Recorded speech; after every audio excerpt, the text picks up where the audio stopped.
I don't know what that means.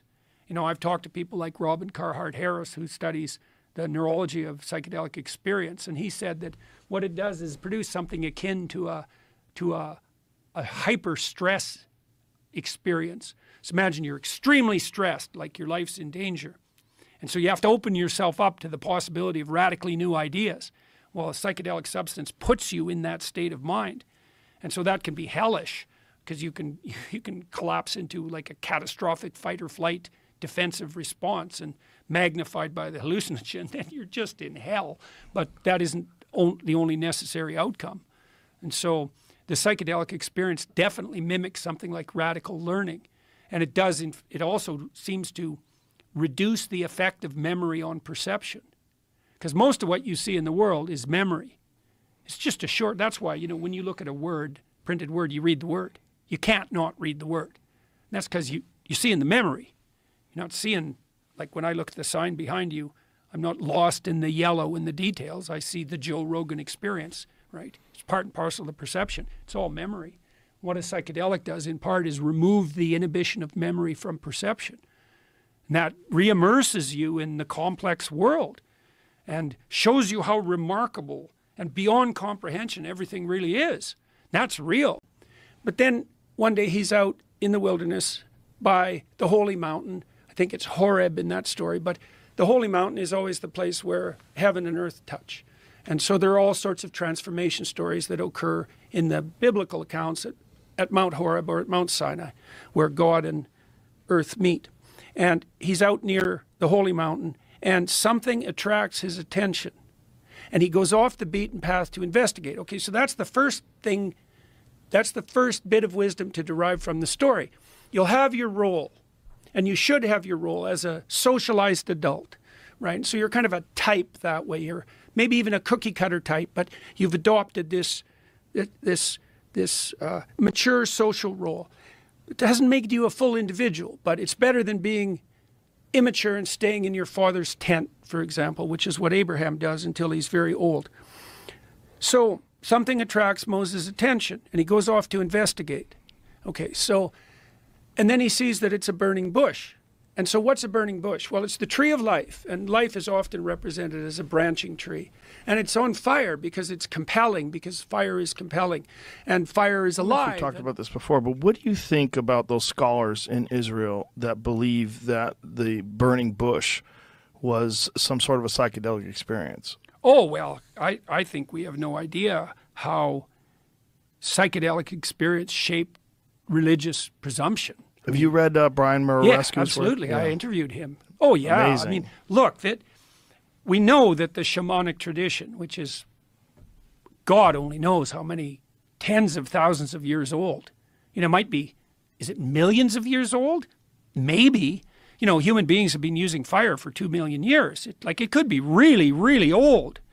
And the shamanic tradition is definitely a psychedelic tradition. And one of the things Murarescu did was show quite clearly that all of Greek culture was embedded in what looks like a collective psychedelic experience. And so, yeah, I think the evidence, like Mircea Eliade, a great religious scholar, studied shamanism, and he thought that the use of psychedelics was a degeneration of the original tradition, but I don't think that's true at all.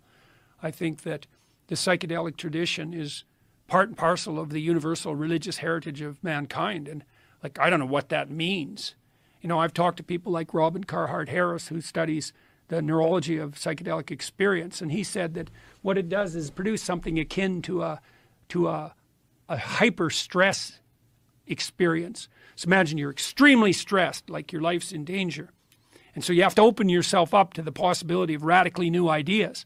Well, a psychedelic substance puts you in that state of mind. So to just dismiss that as superstition and silliness without any curiosity about the root of these things, why they resonate with people, and to just say that this is superstitious nonsense that people choose to believe in, and this reductionist perspective of the known reality that we currently exist in. It's a foolish way of interfacing with something, and it's shocking when a obviously brilliant man has a foolish way of interfacing with a very complex situation. Well, it's especially odd in his case because he's also the formulator of the idea of meme.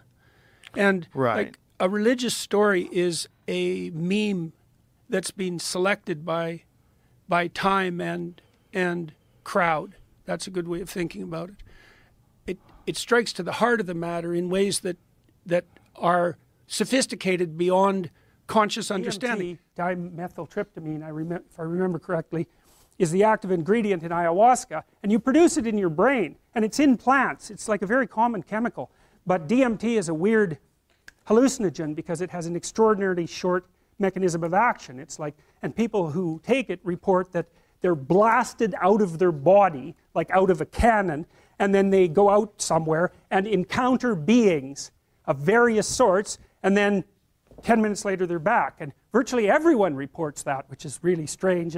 And so Strassman was giving people DMT intravenously so that the trip would last longer. This was all NIH-funded experimentation, all cleared with the relevant ethics boards, all conducted within the last 10 years. And he basically quit doing it because he was a pretty straight scientist. You know, he was measuring heart rate and pulse and all that sort of thing, trying to look at the physiology. And then the people he was giving these chemicals to kept coming back and telling him these crazy stories.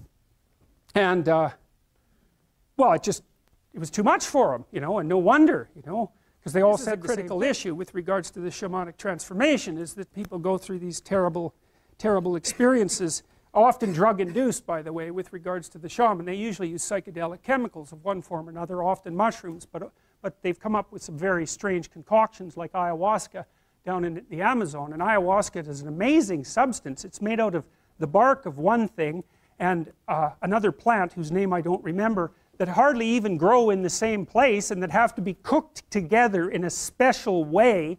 And no one has any idea how the damn Amazonians figured that out. It looks impossible. And if you ask them, they say, well, the plants told us how to do it, which, you know, Western people don't find very helpful. But the shamans are perfectly happy with that description. And ayahuasca takes them apart. And it does that in part because it affects the serotonergic system very, very powerfully, like all psychedelics do.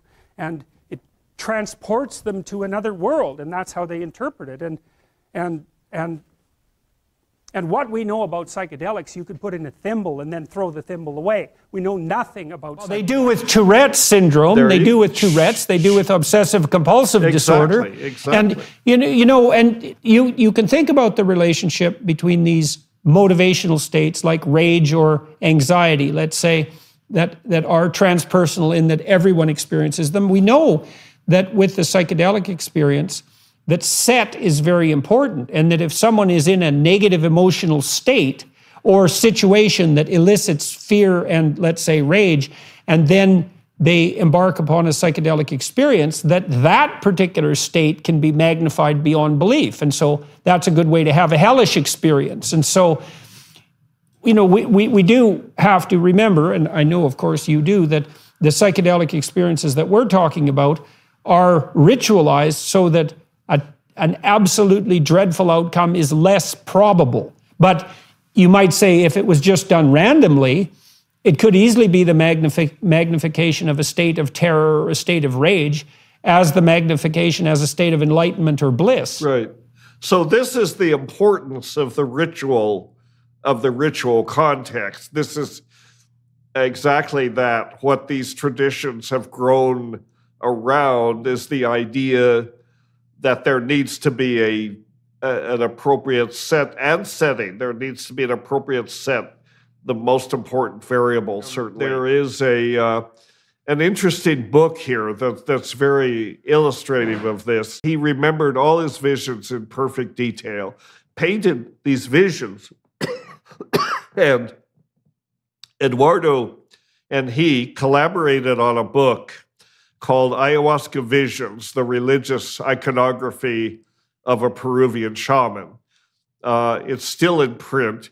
The book is remarkable because it's typical coffee table style format with full color illustrations of the visions on one page and Eduardo's descriptions in English on the facing page. dissecting all the elements of the entities and everything else that you see in these visions, as narrated by Pablo. I mean, Pablo, Eduardo Luna was basically just the transcriber, but Pablo described in great detail, dissected each one of these paintings, and there are about, I guess, 20 or so of these paintings in this book. And it's basically a course in vegetalismo. It's talking about vegetalismo, this practice, which is really an amalgam of many indigenous traditions and kind of mushed together into a mestizo tradition. But he describes these entities. They all have names. They have a particular appearance. And the plants, the animals, even there are UFOs. There are all kinds of things in these visions.